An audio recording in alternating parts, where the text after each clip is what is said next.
What is What's going on, everybody? We are up? back. My name is Nick Valley, My name is Jonah Dockenai, and this is and this is Rev Rock Rev Rock Revolution! Revolution. It's the first time we've had a guest do that with us. Yeah, man. What a moment, man. I'm so excited for this. Jonah, I just want to thank you before we start for bringing him in today, because this is like, Yeah, I've been of waiting to do course. this interview. Like, we've been needing this to happen. You know what I'm Yeah, saying? we I'm So, so honored this and has thankful to to be happen. here. Jonah, since this was all of like you facilitated this, I'll allow you to do the introduction here for our audience today. Today we have one of my favorite people. Nick and I both met him in Mastermind. Give it up for Brad Bradley of Nethermead. Woo! Let's go! What's up, y'all? What is up? Guys, Brad is actually like an avid view. You could correct me if I'm wrong, but I feel like you watch this show I do, like yeah. regularly. We love your comments, and I've been waiting for this to happen. I can't wait to get into everything about you and learn about your story, and you know how it rolls. I'm excited to dive in, so unless you have anything to say to the audience before we start, I'm ready to go. Just wanted to thank you guys for having me on so much. I do watch the show. I am a fan. All right. And I am honored and thankful to be here. So Okay. All right. Thank Yeah, you, no, guys. thank you for being here. All right. So let's get started. Like going all the way back to the beginning, right? I love to get into people like how they start with music and I guess just your early years, childhood, Okay. how that like yeah, Yeah. I actually didn't start playing music till I was 19. okay. My parents, I think if my parents had their way, I wouldn't be a musician at all. Okay. They didn't really foster that in me growing up. So when I was in high school, someone gave me a cracked DAW, and back then we didn't have all of the DAWs that we do now. And so back then it was called Cool Edit Pro was the name of the DAW. This was Okay. maybe 2001, maybe 2002. So Okay. Cool Edit Pro ended up becoming Adobe Audition. But when I was 14, I started just recording random things around my house, random sounds, and I would make little songs with that. But Okay. I didn't start playing music until I was 19. Someone in high school gave me a broken bass guitar. And when I was in college, I was noodling around with a friend. He was playing regular guitar, and I would just noodle around on keys. And he was like, "We need a bass." And I was like, "I got a bass." And so I went and I got it fixed. And within 2 or 3 months, I was in two bands that were gigging. And I would practice every night with like both bands had some crossover members. Okay. So Yeah. we rented one practice space, and I would practice from like 6 p.m. till midnight with different bands every night of the week. And it really Yeah. helped Wow. me cut my teeth. And I just the consistency really helped me grow on that instrument and just as a musician. So For I sure. kind of hit the ground running. Yeah. I guess my follow-up question to that is, well, I have a couple, of course, always Nickquisition, but I have a couple of things here. So not playing music till you were like 19, maybe describing, I guess, a little bit before that, like what kind of led up to that. I'm just Okay. out of curiosity, like what kind of stuff are you into or like to do, or like Yeah, how do you think that influenced where you went? I love to like get in for deep, sure. you know. Oh yeah. When I was 11, I fell into new metal, and so I discovered Slipknot. I discovered System of a Just stuck in Down, Jonas world. Right there. Korn. Like I love new metal. Yeah. Not all new metal, but most new metal. I do love. Fair enough. I listened to heavy metal for like just heavy metal for like until I was probably 19. So Okay. from age 11 to 19, I was like a strict metalhead. I was an angry youth, you know. Okay. Okay. Yeah. Yeah. Um, and so when I was in college, there wasn't enough sad music. Like there wasn't enough like heavy metal that expressed sadness. It was mostly just like anger, you know. Yeah. And so that's when I started I started kind of branching out, getting into more indie, which was very big. This was like the early to mid 2000s. Okay. I graduated high school '05, so yeah, I'm Okay. old. And you just I didn't want to graduated. age you, but I was that's the year I was born.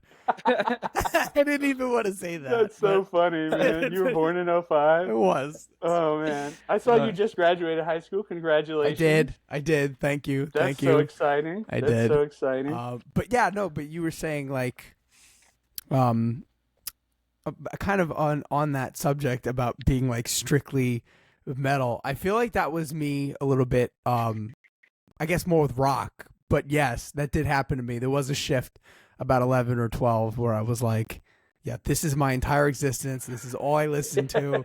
Tunnel vision. And Yep. now I'm kind of at that point in my life that you're talking about you were at, and it's like different things are happening, and I'm like kind of looking at, I guess you can correct me if I'm wrong, but at that point, would you say like you kind of started branching out at that point, like and Oh, looking yeah. at different directions and Oh, yeah. um Yeah. so that being I yeah.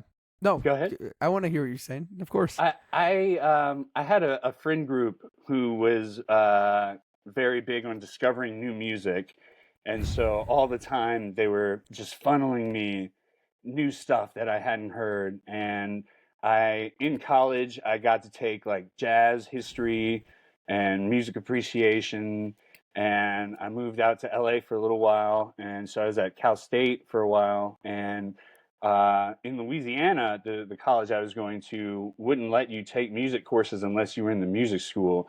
And my BS is actually in psychology. So I couldn't take any music courses in Louisiana. But when I went out to Cal State, I started taking some music courses. And it was just low levels, like musicianship one and Okay. stuff like that. And my musicianship teacher ran a choir. He's like a world renowned choir leader. He was a terrible professor, terrible music professor. Okay. He would show up to class like 15 minutes late every day with some crazy story, like he had to go buy goji berries and the Santa Ana winds toppled over his car on the highway or something. Like he was it was always like it was like, what are you even talking? You're just late. Just be better, you know. But That's actually hilarious. I'm not even gonna lie. he was a funny guy. He was an excellent choir instructor, though. The Okay. guy, I didn't have any one-on-one lessons or anything like that with him, but even just having him as a choir director, I learned a lot about singing, about musicianship, about just vowel shapes and all kinds of stuff that I really didn't anticipate learning in just a choir. Yeah. But yeah, like everything everything on this long winding journey is just kind of converging towards music, you know. I Yeah, in California I played some music out there. I came back to Louisiana, moved to Michigan, built guitars under a fella out there named Brian Gallup. So I kind of Okay. like trained and Wow. apprenticed under him. Luthier. Came back down to Louisiana, opened a guitar repair shop and a recording studio the next year. Um, Interesting. Okay. yeah. So did So you learn like recording throughout that whole yeah, process or yeah. I'm self-taught. So Okay. I just had my first guitar lesson recently with Juno, who Jonah is Wow. also taking guitar lessons with. Yeah. Um, yeah, I never had a guitar lesson until I guess this week. It was this week. Yeah. Wow. So That's really cool. Yeah, yeah, so when you were learning all of that kind of stuff, what was your was it just ear or like instinct yeah. or did watching My other things or? when I started getting into indie, I got really into the band Pinback. Have you ever heard of Pinback? No, I'm gonna check it out though. Yeah, they're like soft indie rock. Pinback is one word. Okay. And definitely check out their first 3 records, I would say. Okay. You got Yeah. it. But Pinback was a very influential and formative band for me because I learned to play just by playing Pinback songs. I'm mostly a bass player, Yeah. and their bass player is very uh, creative. Like he'll play a lot Okay. of chords. He'll do a lot of kind of unorthodox type stuff on the bass, more than just the root note. Oh And yeah, no, for sure. so I kind of learned by learning Yeah, Pinback that was songs. actually going to be my question. I think because you were saying you played in multiple bands and in different areas and stuff. So were these primarily like, did you do original songs or covers or what kind of stuff? If it was covers or originals or yeah. Yeah, I've only been in one cover band, Okay. and it was not for me. Some musicians are like this, like Jonah, like this encyclopedic kind of like catalog of just music that they've learned and can remember. And like I'm so ADHD that like music along with anything is just like in out, like I Okay.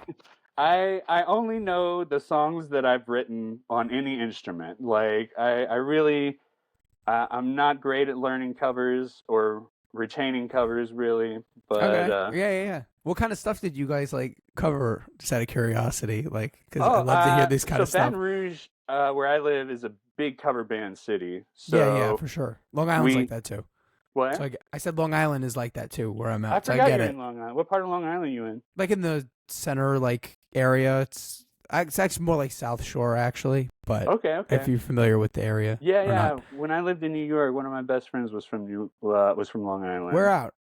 out? I think Amityville. Oh, I've played gigs in Amityville before. I love that place. Yeah. Either Amityville or near Amityville. Okay. Well, I'm very close to that area. If Okay. you're familiar with Well, it. heck. Yeah.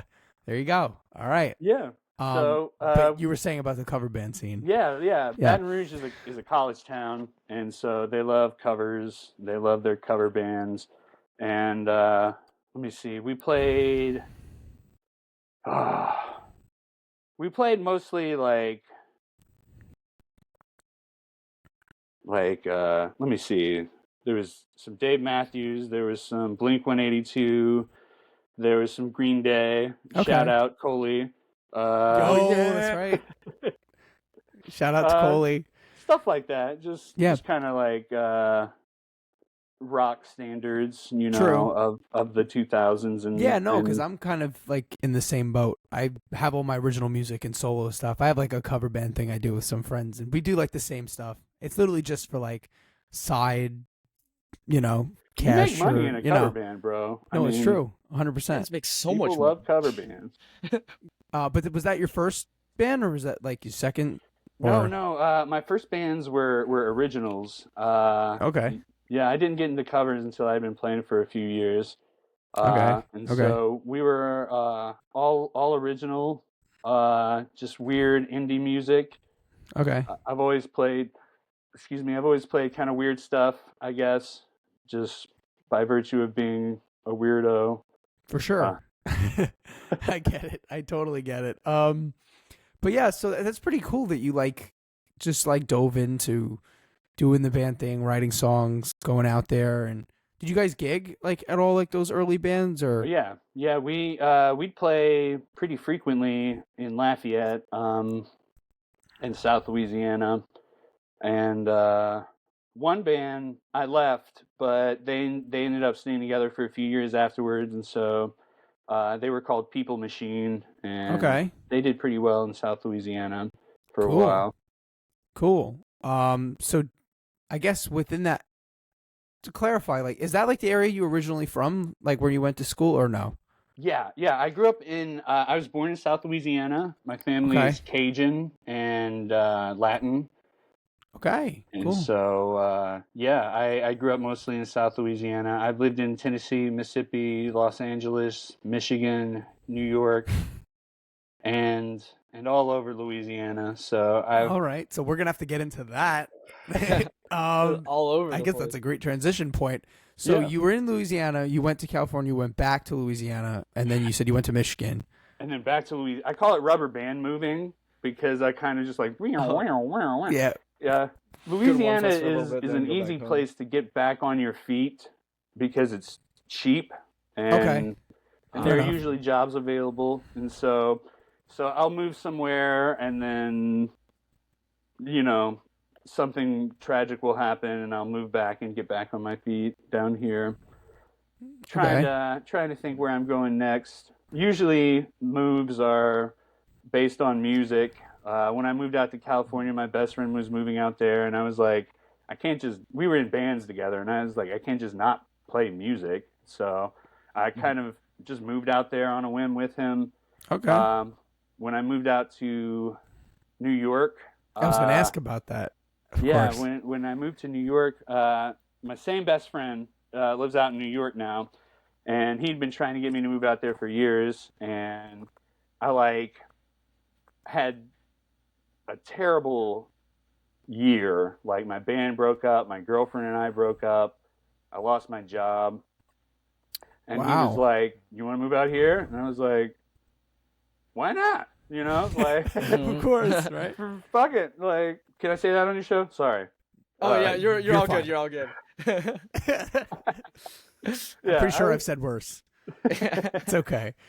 I was like, fuck it. I'm just gonna move to New York, and yeah, New York was not for me. I'm much more of a West Coast guy, I think. Okay. Yeah, Okay. West Coast represent. Your team Jonah on this one. That's okay. It's okay. I can win them all. So I'm just trying to put all the like dots in my head of all these places you live. So you basically were like in Louisiana, then one place, then and then another, and then you just kept going back. Yeah, Do you know like the actual order? Like if you had to say. yeah. I was born in Louisiana, moved Okay. to Tennessee, then to Mississippi, back to Louisiana, then to Cal State, Okay. back to Louisiana, Michigan, Louisiana, New York, New Orleans, Baton Rouge, which is where I'm at now. Okay. Okay. Wait. So then, when you were in Tennessee, Mississippi, so that was as a kid. Then Yeah, yeah, that was young. where in Tennessee were you? I was in Jackson. It's like Okay. 40 minutes outside Memphis. Okay. Okay. Yeah. Yeah. Yeah. No, that's awesome. I was just in that Nashville area like I a love week or two Nashville. ago.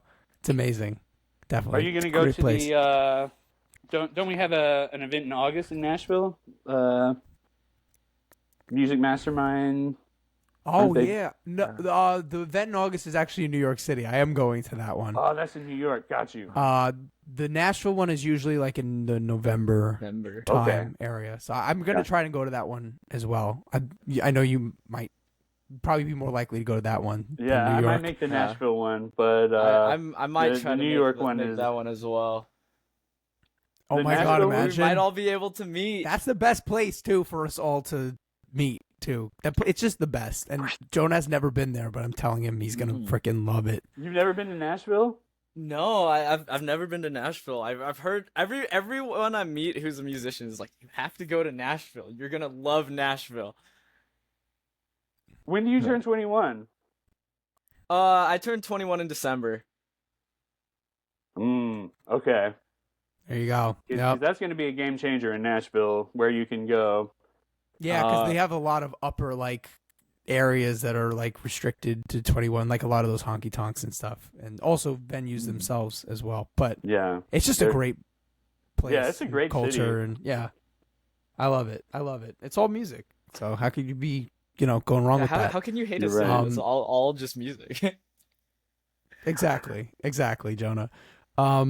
So kind of going back to this over here. I feel like I'm getting a lot of different pieces. I'm trying to connect them in my head.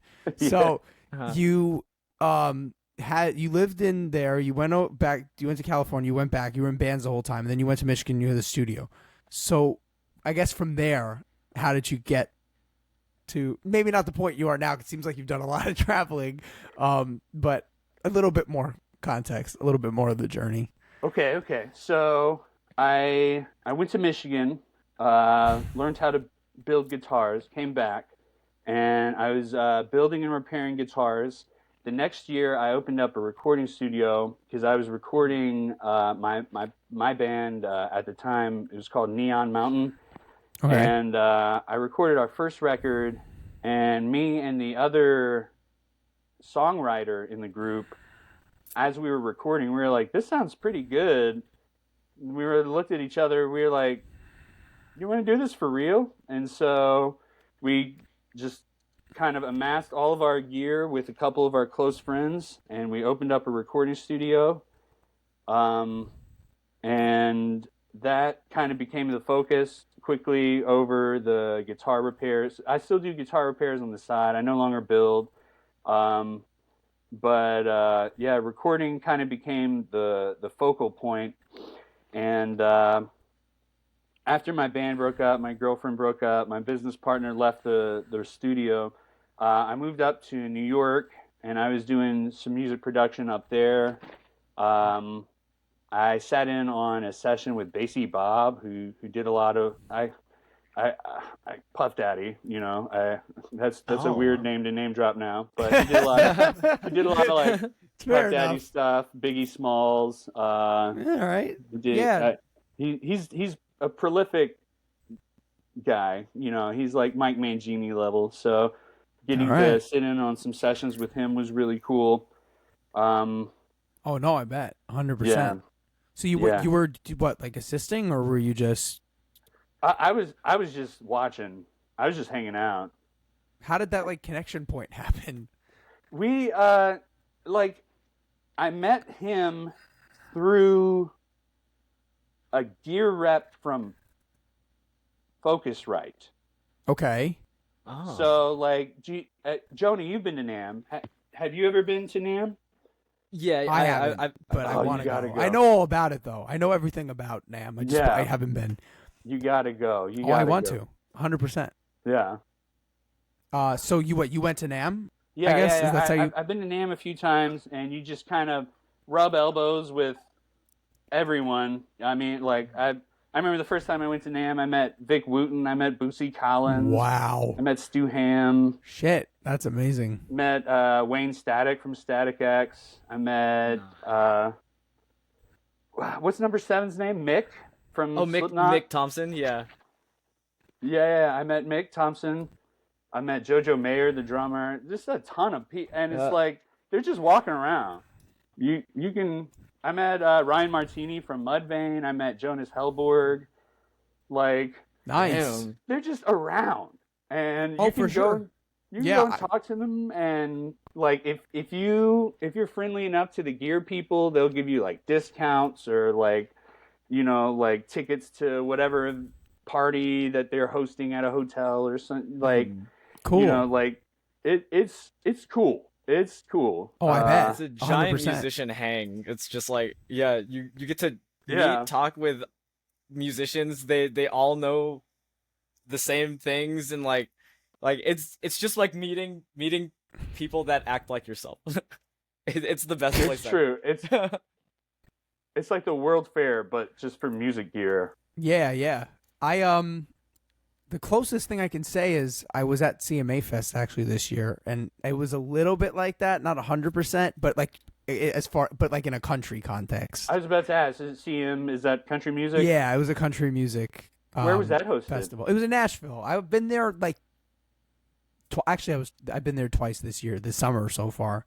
So I love it. I keep going back. But no, it is really cool, and it was kind of similar to that. You have all these famous country musicians and stars and people in the country music scene and industry just hanging around all around the giant convention center, and but I mean, this is obviously on a way bigger scale what you're talking about, but still, I can wrap my head around it at least. That sounds incredible. It's probably very I gotta similar. get out there.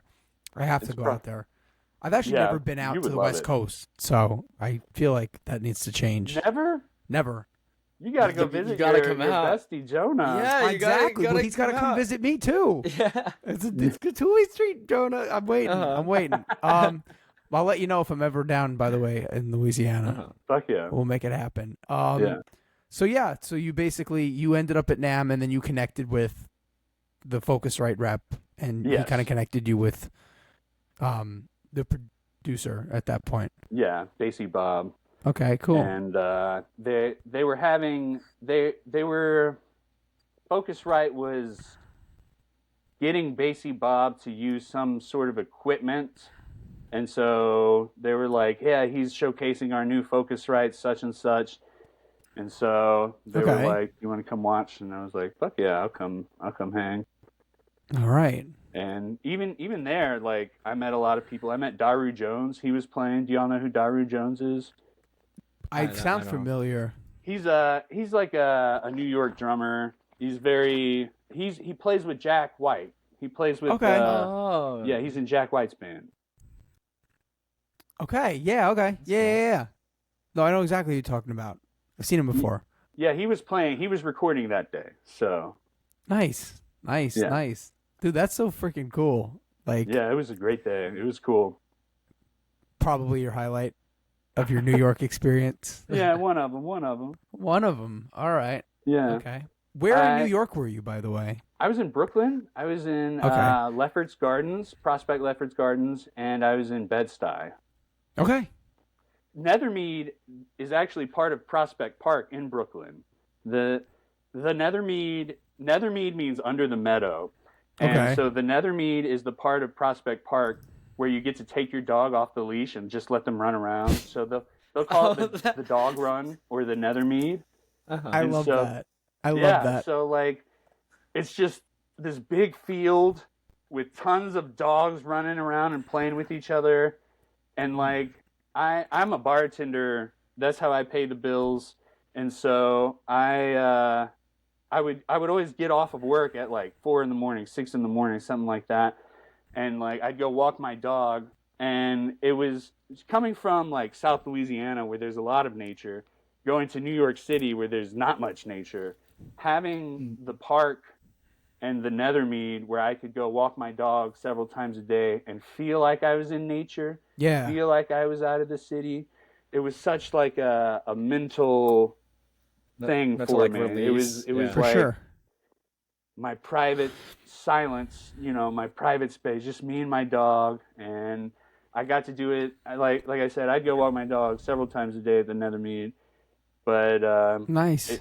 it kept me sane in my transition moving to New York. Yeah, for sure. How long were you in New York? From the end of 2015 to the beginning of 2017. Okay. And that kind of transition happened at that point, and then you came back to Louisiana? Yeah, I came back. New York was not for me. I gathered. I've Yeah. gathered. The people there sucked. The weather there sucked. The cost of living sucked. Trying to get around sucked. I'm not even going to argue with any of those points. I've been looking to get out of here for years. I'm not even going to lie. Nick is just like, maybe if I was yep. like, Yup. maybe if I was like 21 and I moved to New York to do dance or something very New York centric, Theater like or musical something. theater. Yeah, Like it's different. True. Yeah, maybe I would have been As a musician, it's just not what it was like in the 70s or No, 80s it's or not. no, it's definitely not. And it was awesome. Don't get me like I was involved. My flagship project in New York was this neo soul project I was involved in Cool. with the singer up there, and we would go to all of these like underground clubs throughout the week, with just DIY venues that had like it was just the best fucking musicians just getting there jamming out, and like I'd get up there. And I'd be like the only white guy in the room, and they're like, "Oh man, white guy on stage." Like, Oh my God. everyone's kind of unsure about what to think. And then I started playing, and usually everyone would be like, oh, "Okay." So like, he's got his thing going on. And, Oh yeah, that's so funny though. I love Yeah. that. That's pretty funny. That's neo soul. That's like interesting, like like just one of those things you say. And I did this at one point. It's like, whoa, okay. Yeah, I I bet you love learned a neo lot though soul. about. Were you playing bass at that Yeah. point? Oh yeah, 100%. Oh yeah, yeah. Like neo soul and like R&B stuff like that. Like the bass lines, the bass gets to take kind of like a special role in that type of music. True, So very true. I love like when I listen to that kind of music. I'm always like for those bass parts. Like what's that's. the first thing you hear when you hear a song? Like the first, It what is depends the, on what it is. really? Yeah, 100%. It's different for me every time. It's different every time. Well, it it's different depending on what kind of song it is. Okay. Let's put it that way. What are some of the factors that affect that? Style of music. Okay. So like if I'm listening to metal, a lot of the time it'll be drums Okay. because that kind of stuff like It's it's very drum fucking driven. intense and very rhythmic and you get it obviously. With more rock, I guess it's guitar and or vocal. Ballad kind of stuff or like softer stuff, it's definitely vocals because that's very in your face and present and there's not a lot like masking it or behind Yeah. it. Like that kind of music, like R&B or like so a lot of it is bass for me because there's a lot of soul, especially. There's a lot of like moving bass parts that affect the harmonic structure, and so yeah, it's always different for me, which I know is kind of a weird answer, but No, that's great. I've never heard anyone say that. Normally, everyone's got like one or two things that they'll just snap back with and be like, for me, it's drums and bass. Like yeah, I wish I could listen to the lyrics on the first listen, but like usually the first time I'm listening, all I hear is drums and bass. It takes me a that's bunch of times to interesting. hear the lyrics. well, that's why it's weird to me because. It's weird to me like for myself that I process things that way because certain genres of music I'm obsessed with the lyrical content of that music, like an artist for example, like when I listen to John Mayer's music I'm obsessed with his lyrics. Yeah, I'm he's a great obsessed lyricist. with what he's saying, and I'll listen to something else for example, like I don't know, some sort of like mainstream rock like pot, and I couldn't even tell you what the fucking song's about. Like I've never listened to the lyrics once. That's why it's strange to me That's that like funny. I process music that way. But Yeah. What about you, Jonah? Jonah, what's I the first found thing that you really- hear when you hear a song? Yeah, for me, whenever I listen to a song, it's always the vocal melodies and whatever the lead instrument is, like with the riff. So like if it's like a main bass groove, like that's the thing that sticks out, or like a main guitar riff, or like whatever the lead instrument is, and then the vocal melodies. I can't hear lyrics. Like it's so hard for me to hear lyrics, but like if the vocal melody catches me, like those are the main things that I judge a song on a first listen. 100%. No, I get it. It's so I love. That's the beautiful thing about music too. Is everybody processes it so differently, creates it so differently, thinks about it differently, feels it different. It's just there's a lot of things. It's a really special thing, and I don't have to say that as a musician to you, but you get it. Oh yeah, I love 100%. music, man. I mean, obviously y'all do too. That's why we're all here. 100%. 100%. Exactly. So I guess from 2017 to now, I'm almost there. I'm almost there. Okay. 2017 to now. Let's see. See, you came back to Louisiana at that point. Yep. I moved to New Orleans in 2017, Okay. and then in 2018 I moved to Baton Rouge for a girl, which always the wrong call. Always the wrong call. Always the wrong call. But One of whatever. the boys. All right. Yeah. we broke up and she kicked me out and Okay. yeah, it's a long story. But It's a whole other episode of a podcast. Its own podcast itself. that's his own podcast series, man. Like Exactly. she was a narcissist. That's the only narcissist I've ever really dated. She was Okay. awful. Okay. That's I fine. You're loaned lucky. her like You're lucky. thousands of dollars to get her house out of foreclosure, and she kicked me out like a month later and never paid me back. And so Oh damn. I guess technically I own part of her house, but Fun. yeah, right. Fun. Okay. Anyway, that's neither here nor there. So 2018 came back around, and I moved back to Baton Rouge. I've been producing again in Louisiana, so yeah, I've been working just freelance with musicians. I don't have just out of my house. Like I don't have a real studio right now. But You've done some pretty badass collaborations too. yeah, I'm looking we forward. got some collabs coming out shortly. Jonah and I have some stuff we've been working on. Oh, Yep. Hosanna and I Hosanna, have, who's been on this show, shout yeah, out. I saw that episode. Yeah. Learned something about her. Learned something about y'all. That's Exactly. Jonah was saying that no matter how well he knows a person before he gets them on the show, once he gets them on the podcast, like he's still like learning things. It opens. Yeah. This show brings out something in people that it strips all the layers. It gets right to the core of it, and I love it. That's what I love about doing the show, and this has been fascinating to me. A good interviewer is what that is. All right, we're doing good, Jonah. We're doing good. Doing good. All right. So that being said, that's kind of, I guess, led you were in Baton Rouge when COVID happened? Yes. Or was that post? Yeah, I was in Baton Rouge. I was pretty depressed when COVID started, and I hadn't been doing very much music. But once COVID started, I actually started taking, I went to the doctor and got prescribed ADHD medicine. Okay. And so, like, during COVID was a bountiful time for my art. I made a ton of art. I was recording a lot. I was writing a lot.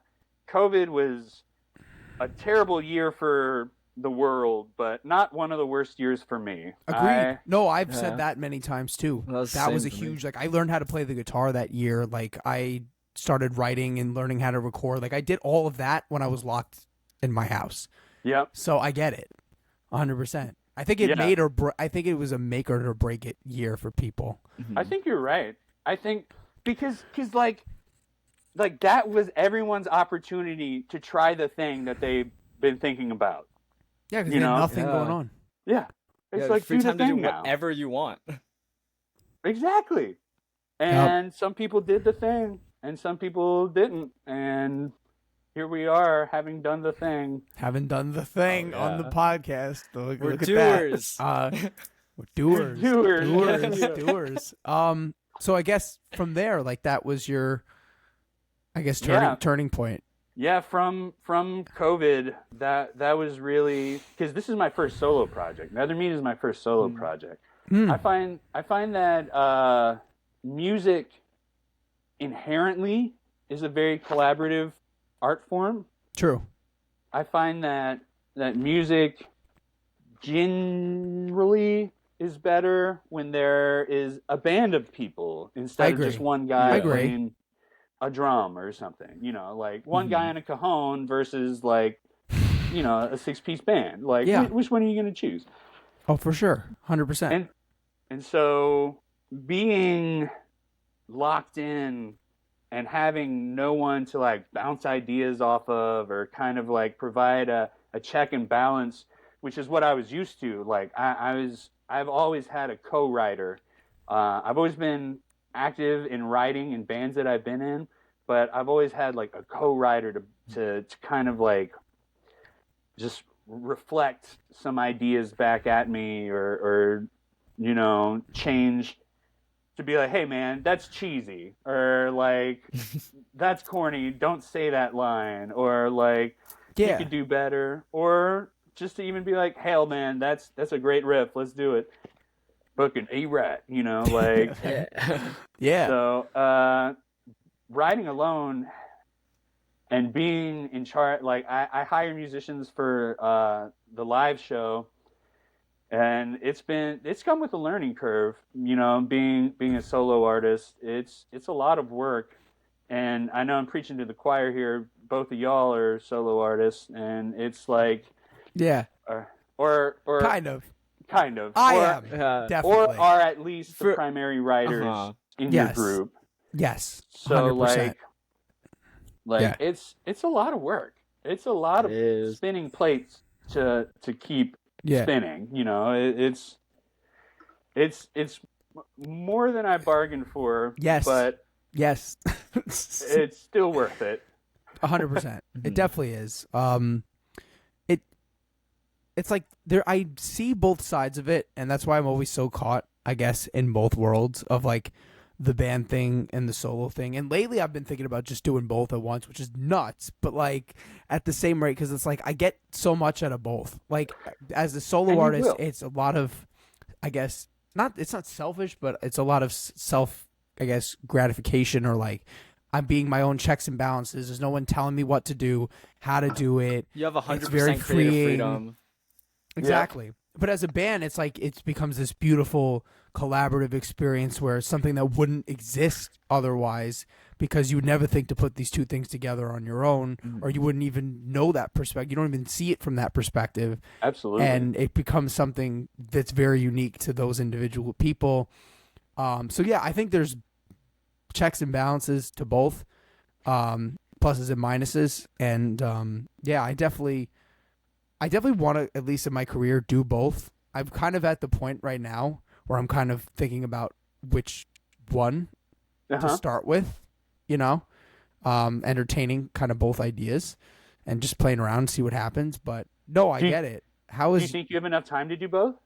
To do both like at full time?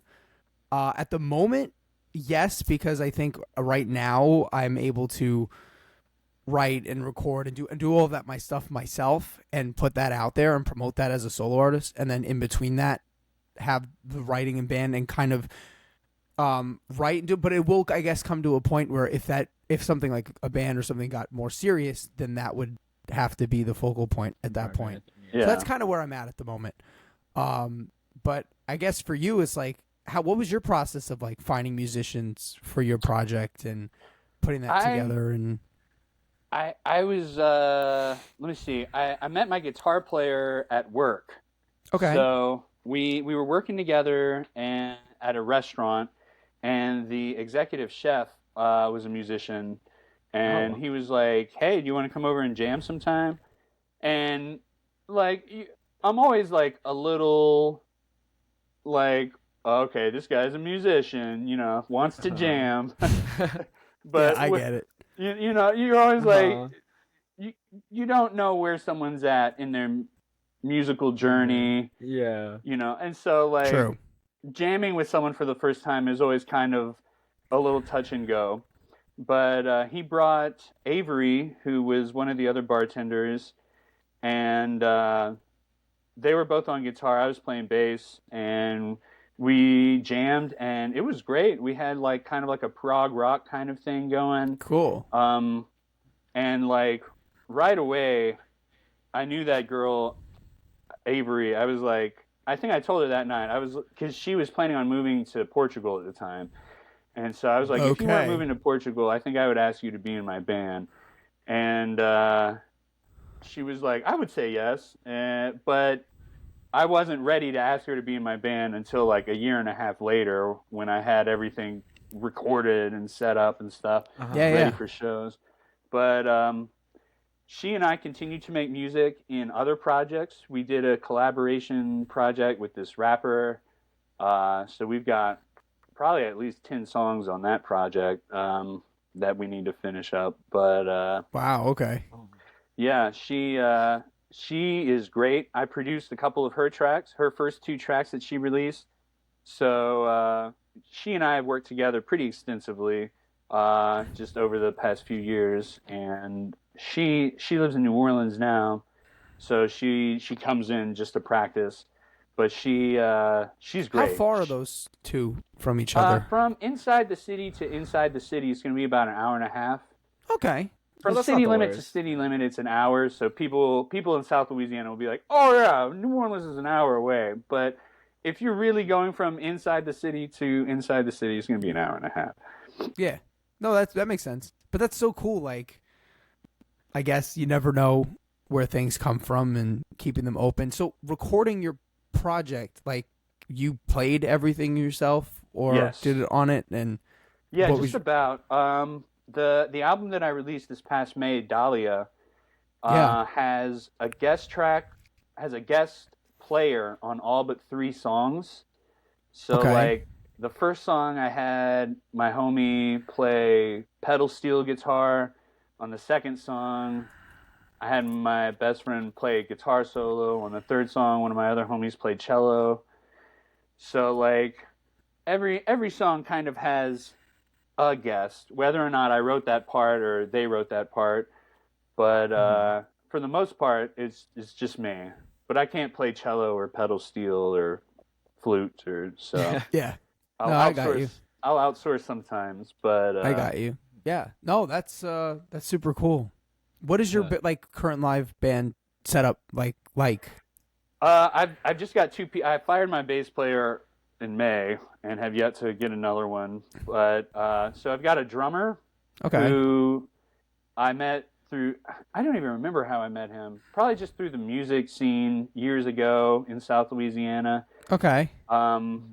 And he's a pretty popular videographer, and so like when I was running the studio, he would video people who were like recording with us, and so like we've known each other for a long time, but it wasn't until he joined the band that we found out that we were also cousins.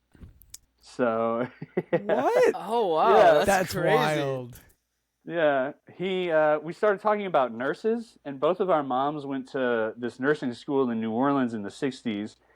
And like we didn't know that we were related because it's both of our moms. We're related on our mom's side. So like neither of them have their maiden name. Yeah. So it took us a second to make that connection. But before the end of that practice, his mom was sending me pictures of my mom in her yearbook from nursing school. That's And it's crazy. just like, what? That's wild. insane. What? Yeah, so What a funny so coincidence. Are you playing bass now, I guess? I play piano and guitar mostly Okay. live.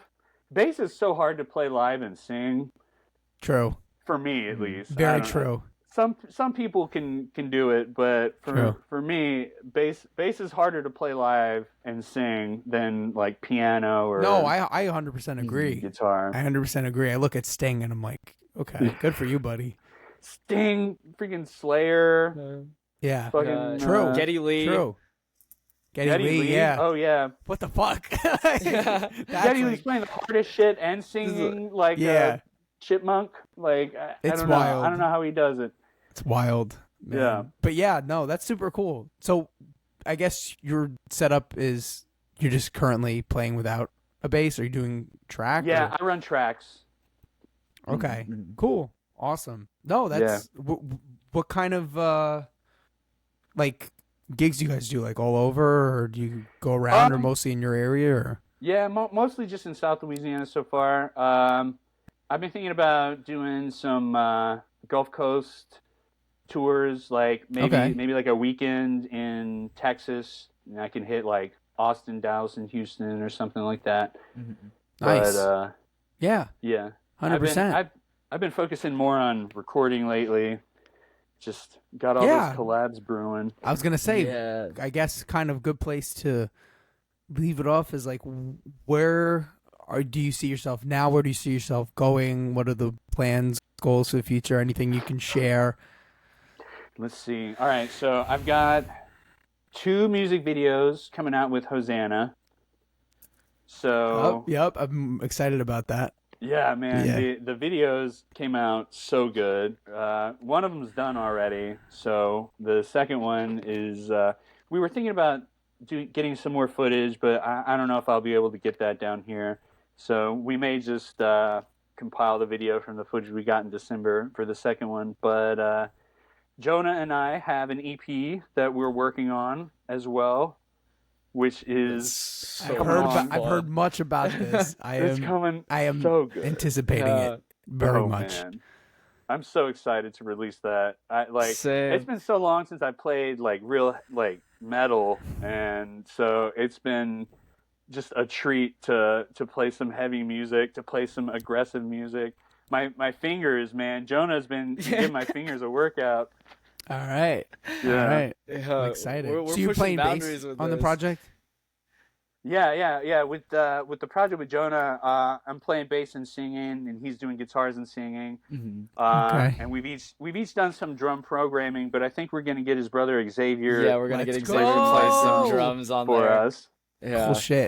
Cool shit. All right, I'm excited. Yeah. So you got a ton of collaborations in the works. Oh man, yeah. Just been working with a lot of excellent musicians. True. Any music of your own at the moment? I actually have okay, so I've got a 7-track album that will be released next. It's a collaboration album with a rapper in Las Vegas. Cool. And then I've got probably 10 tracks that are done of just me music. And then I've got probably 10 or more tracks of that rapper that I did with my guitar player, Avery. So I've got those 3 that are in the pipeline. The first one out will be that 7-track record with the Las Vegas rapper. So we're just finishing up. He's got to send me one more verse, and then I got to finish mixing it, and we'll be ready to release. Nice. Okay, well, so a lot of music, coming from you. A lot of music. Oh Seems like a very creative point in your journey. It is. I feel like now I'm at the point where I can kind of like I've gained so many skills in music up till now. Like I feel like I'm finally at the point where I can just kind of do whatever I want. And for sure. And I don't know if I'm nailing it or not, but I hope I am. I think so. I think so. It sounds like you're are. nailing it with the tracks you come out with. How good they sound and how professional they sound, and being able to balance all of that it's crazy, dude. I'm so impressed with everything that you do, Brad. And thank you so much, man. That means a lot. I echo that sentiment 100%. Oh, you guys. On that, Jonah, is there anything you want to make sure we touch on or leave off on before we wrap it up? Tell the audience where they could find your music, what your socials are. Yes. Because they're not going to want to miss any of the music that's coming out. No. And also they need to stream your new album. Hell yeah. Okay, so on just about everything, I'm Nethermead Official. I've got nethermeadofficial.com on Instagram and TikTok. I'm Nethermead Official. So, all right. I as of now, I'm available on all streaming platforms. I've been kind of thinking about not posting my full albums to Spotify anymore. But I feel that. I 100% feel that.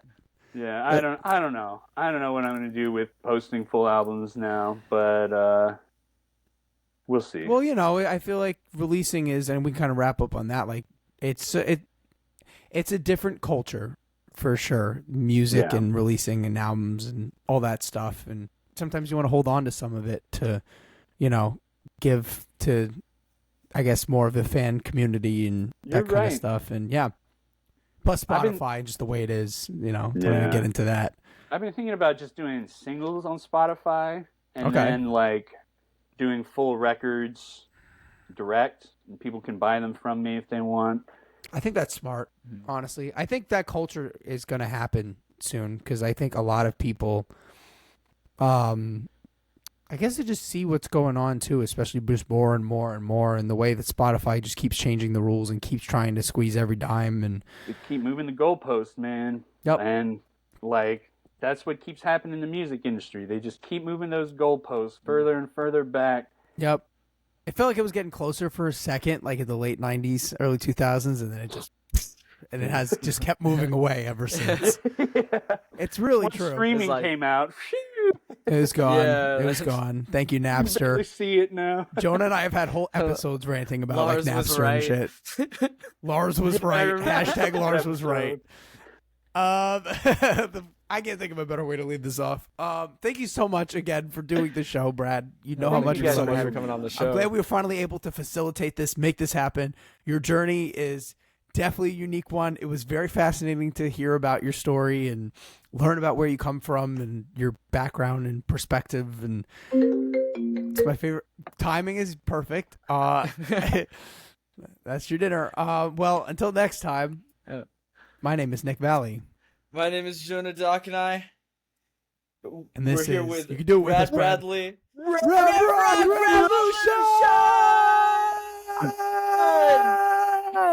We'll see you guys soon. All right. Peace. Peace, y'all.